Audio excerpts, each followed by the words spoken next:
one more application of Intercoin, and this is probably going to be the most popular in the next few years, is the ability to raise money. So there's this term that floats around, ICO, right? Initial coin offering. The regulators don't really like it in the United States because it sounds like IPO, and that's very regulated, and you need to register with the SEC. And there are good reasons for this, because before 1933, people could just sell shares and whatever, and a lot of, let's say, grandmas were kind of trusting, and they're like, okay, well, I'll make a lot of money. Well, here you go, Sonny, you know. And then what happens is that it's like fly-by-night people and absconded with their funds. So the government said, we're going to protect the people, and you need to have a certain amount of money to invest, or the company needs to really like disclose all the risks. And so there's a lot of regulations.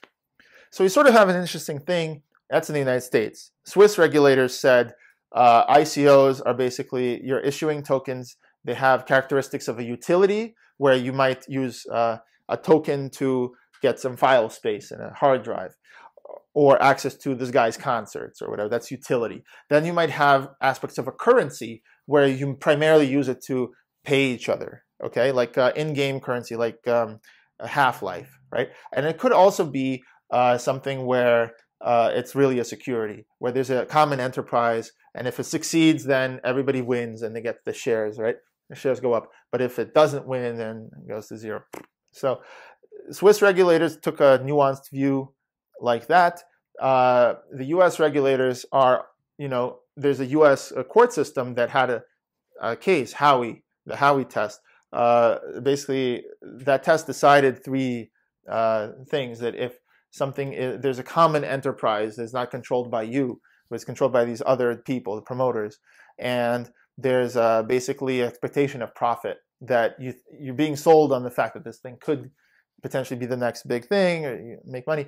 That's a security in the United States. So people can try to raise money for a project, and today they could use Ethereum, or they can use Stellar, for example, or they could use many new technologies which are faster and more scalable than Ethereum.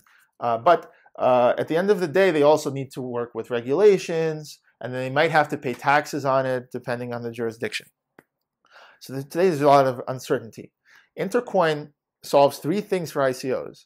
The technology: you open your own currency, and you can even peg it to the dollar if you want, and then people will buy your currency, okay? That's one way to do it. If you peg to the dollar, I'm not a lawyer, but there's no expectation of profit. If I buy $1, I don't think it's going to go to $2, okay? As long as that is proven, right, and that's the policy and it's autonomous, it might actually not be a security. Okay, that's something interesting. You might want to do a utility token that way, if you peg it. Another way is if you don't peg it and it is a security. Intercoin Incorporated is actually working on ways in order to do a security filing, okay, that's simpler than what you would have to do today. Faster, simpler, a little bit like Stripe Atlas. If you go to Stripe Atlas, you can start your own company, and they'll take care of like the filing, the legal forms, the accounting, the banking. We're trying to be that for new projects, and that's a longer term vision. And that's not just in the United States, that's in many different jurisdictions. So we want to be friendly with the regulators, and we want to make a simple path to legally have an ICO in many jurisdictions.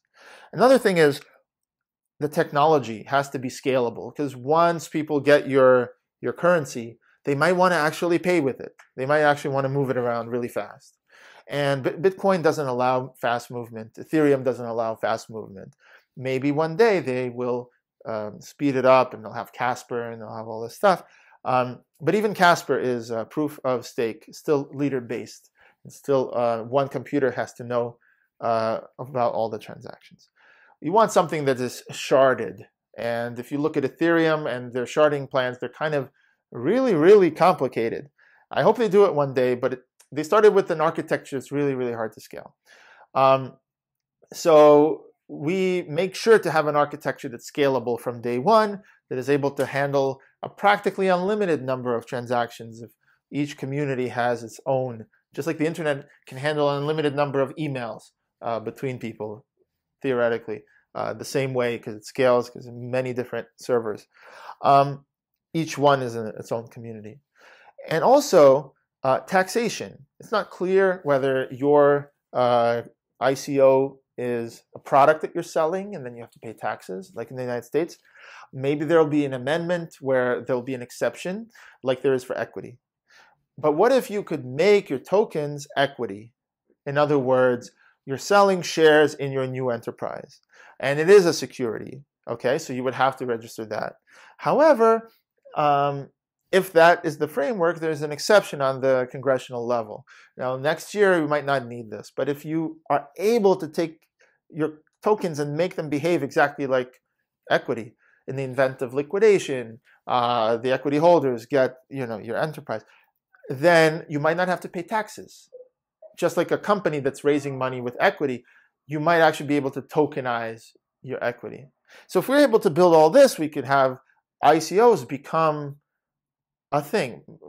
Fundraising becomes simply issuing your own currency, putting your own public rules. We'll have sets of rules. One is for fundraising. Another is for donations. You might want to have a rule that says a token must circulate between 100 times vendors before you can cash it out. So if I'm donating to a village, I would like that donation to stay in the village for a while until someone cashes it out. I want the money to just leave as soon as it comes in, because then it's not really helping. So all these things are programmable on top of ICOs, and we become sort of the next generation of fundraising. It's programmable fundraising. And it could become really, really interesting. And the regulators might have to become programmers or hire programmers to sort of say, okay, this package of rules is regulated this way, and that package of rules is regulated that way. And what are regulations really except they're rules themselves, rules and regulations? I would say the founders of the United States and the writers of a constitution are like the first programmers, because they had to write rules for a messy world with people and jurisdictions, and what are they going to do and what are the rights, and then the courts have to decide. And so the world of programming meets the world of rulemaking, and it will be an interesting thing.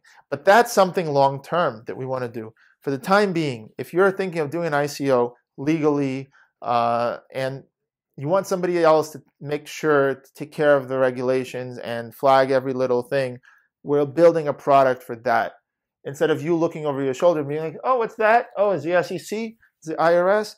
We want to work and make sure that we have a product that you say, look, I want to stay within the rules. I just want to raise money for my movie, my new designer drug, or whatever you're trying to do, and we'll take care of that for you.